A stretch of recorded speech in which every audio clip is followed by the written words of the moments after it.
Banyak orang yang cuma semangat di awal. Setelah itu, dia berhenti karena tidak konsisten.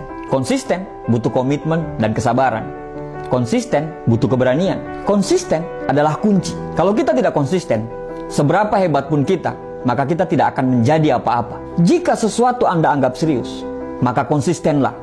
Karena orang yang bijak adalah orang yang akan merasa malu jika tindakannya tidak lebih besar daripada ucapannya. Konsisten itu tidak mudah, tapi bukan berarti tidak bisa dilakukan. Mulai saja dulu. Mulai dari hal-hal yang kecil. Mulai dari hal-hal yang mudah. Terus menerus, secara konsisten. Siapkan dirimu untuk menikmati setiap tanjakan yang akan Anda lalui. Nikmati perjalananmu. Jangan pernah berpikir untuk berhenti. Nikmati setiap lantunan masalah, hambatan, dan rintangan yang akan Anda hadapi.